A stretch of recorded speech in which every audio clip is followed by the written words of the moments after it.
In this production, you need 4 aces, and it has to be on top since the beginning, right before you start it up. And I just did a couple false cut and false overhand shuffles, and the point is you need to keep the 4 aces on top. And the overhand shuffle, I begin it with retaining the top and the bottom. From the audience perspective, you notice the index is in the middle of the way, so they don't see I'm actually grabbing this portion also.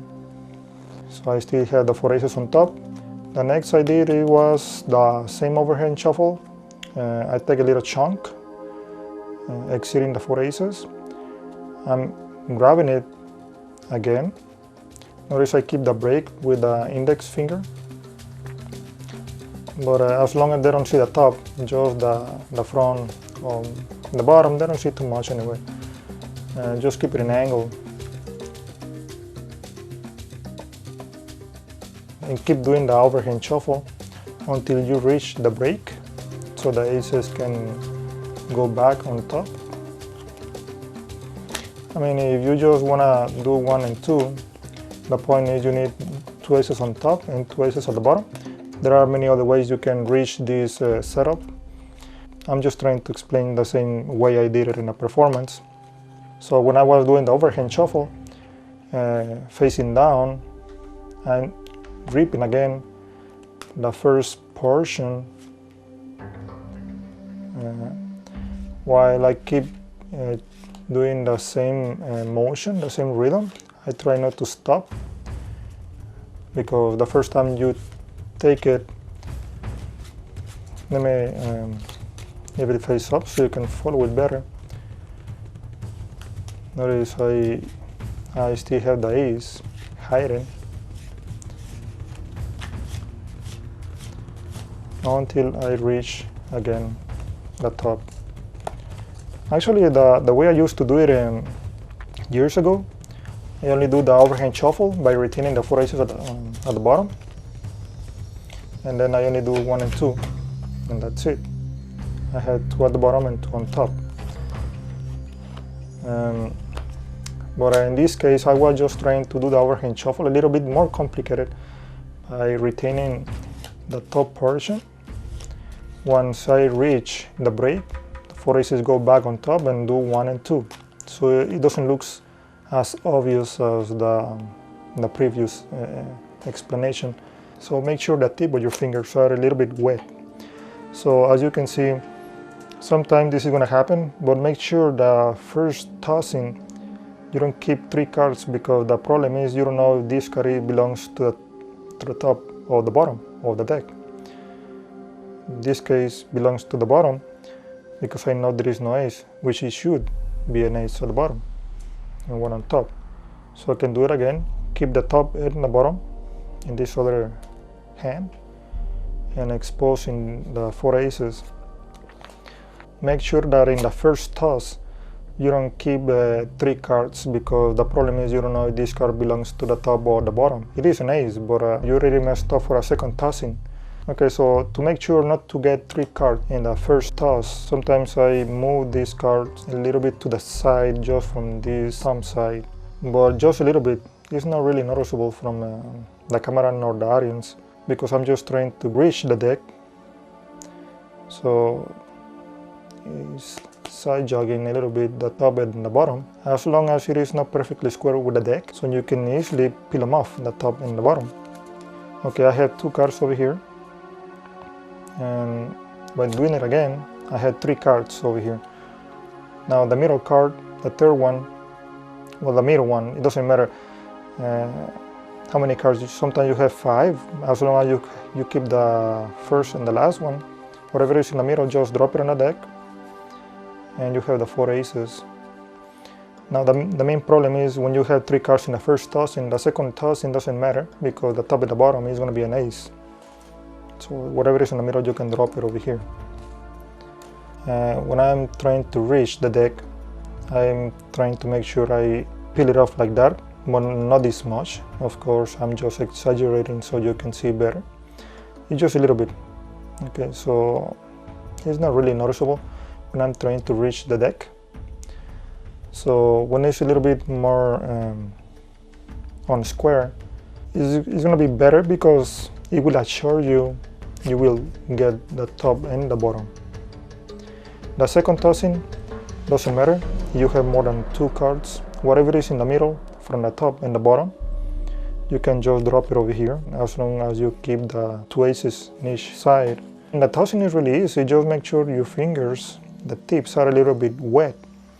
So, you see? Just try to do it a little faster. Doesn't matter, I mean, if the deck, the landing is a little bit messed up. So you can produce the 4 aces. Now the next is gonna be how to produce it. Instead of doing this, you know, you wanna be a little bit fancy. You can just pop them up, you know, like that.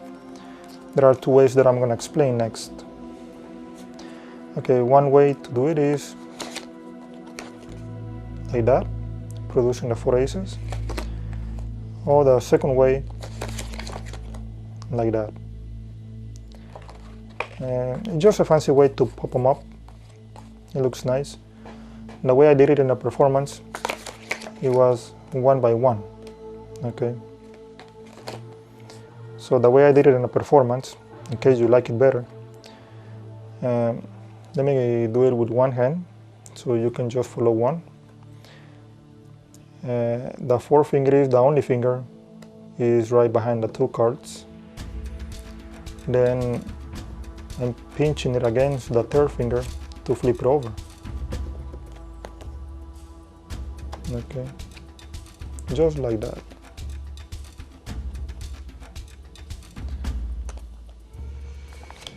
And then the next one, which is this, I'm just doing this. I bring the middle finger and then with the index stretch it against the middle. So with both cards, bring the thumb against the forefinger so you can switch it. And that's it. That's the production I use in the performance. I mean, it looks fancy. It's not really difficult.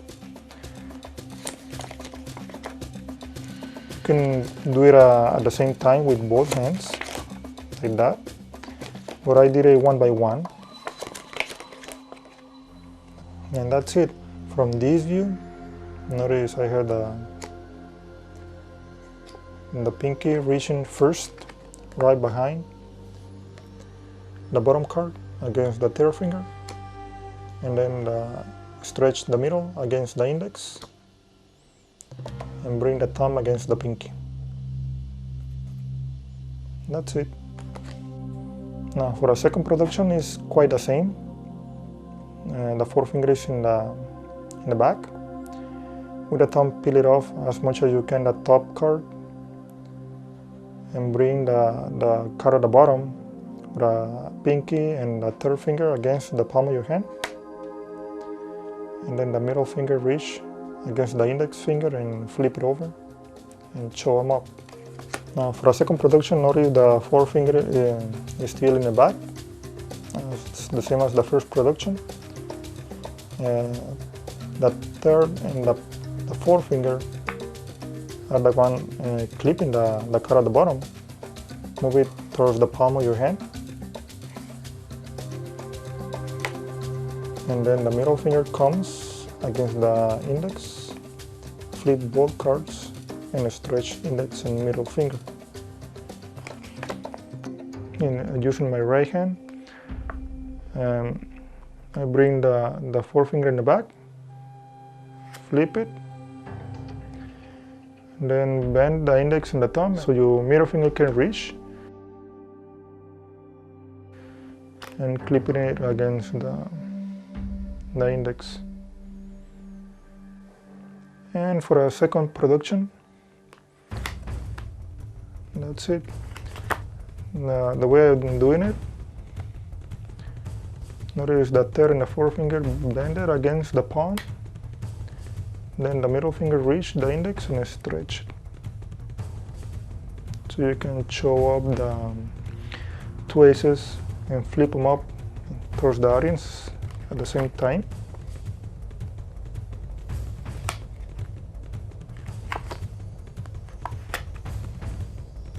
This is the second way, and the first way is just flipping just one and then the other one at a time.